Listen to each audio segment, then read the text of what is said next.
Il y a quand même 15 000 Calédoniens qui ont perdu leur emploi. Il y a des centaines d'entreprises qui ont fermé, qui n'arrivent plus à investir. Tous les jours, la crise sanitaire, elle conduit des Calédoniens à mourir en silence. Et puis la misère s'installe un peu partout dans le pays. Alors rentrons dans le détail de cet accord, si vous le voulez bien, parce que parmi les critiques qui sont soulevées par l'Union calédonienne notamment, il y a l'idée qu'il ne respecterait pas les fondamentaux justement de la décolonisation, notamment en ce qui concerne la reconnaissance de l'identité kanak. L'Union calédonienne qui dénonce une dilution, c'est le terme, de cette identité au sein du peuple calédonien. Quelle est votre position sur cette critique ? Alors, elle est erronée. Elle est erronée d'abord parce que dans le préambule de l'accord de Bougival, il est dit expressément que les accords Matignon et l'accord de Nouméa sont des acquis historiques. Donc ça, c'est très clair. Ensuite, dans l'accord de Bougival, il est dit que les dispositions de l'accord de Nouméa qui ne sont pas contraires à Bougival demeurent. Et si vous permettez, j'ai fait un petit exercice pour regarder, j'ai stabiloté en jaune dans le préambule, tout ce qui reste.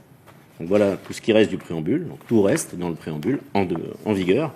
Et dans l'accord, c'est la même chose. On a 95% de l'accord qui reste tout à fait en application. Et c'est normal, puisqu'en fait, les seules dispositions qui sortent, c'était celles qui étaient nécessaires pour l'organisation des référendums ou la mise en œuvre de l'accord de Nouméa. Donc, tout l'accord de Nouméa, à 95%, son préambule, qui reconnaît la place de l'identité kanak, demeure. Quand j'entends l'UC dire que l'accord de Nouméa est un plancher, je peux leur répondre, ça tombe bien, le plancher, il est toujours stable, il est toujours là. Mais sur cette partie-là, est-ce qu'on peut concilier, selon vous, cette volonté de reconnaissance spécifique avec l'idée d'un destin commun qui inclut toutes les communautés de la Calédonie sans qu'aucune d'entre elles ne se sente marginalisée au profit des autres? C'est aussi justement une des dimensions intéressantes de l'accord de Bougival qui consacre le peuple calédonien, qui est la réunion de l'ensemble des communautés qui font la Nouvelle-Calédonie, mais sans bien sûr nier ni l'importance ni la place de ces différentes populations, de ces différentes identités. Donc l'objectif du destin commun, la recherche d'un peuple et de valeurs à partager dans un contrat social ensemble, ça c'est l'objectif au long cours.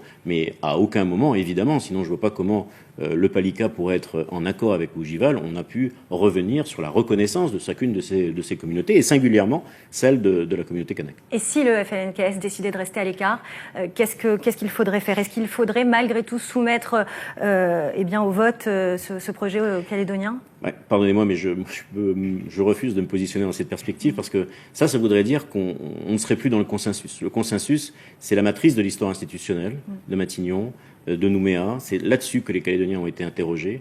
Je refuse de me mettre dans cette perspective parce que ça fait depuis maintenant le mois de février, des semaines, des mois qu'on travaille tous ensemble avec 3 projets distincts. Ça serait quand même dommage qu'on ait fait tout ça pour arriver à une opposition frontale. Je ne m'inscris pas dans cette perspective aussi parce que, compte tenu de l'instabilité politique nationale, du risque de censure, de la menace de dissolution, je pense que tout ça peut fragiliser notre démarche. Et puis surtout, il y a quand même 15 000 Calédoniens qui ont perdu leur emploi. Il y a des centaines d'entreprises qui ont fermé, qui n'arrivent plus à investir. Tous les jours, la crise sanitaire, elle conduit des Calédoniens à mourir en silence.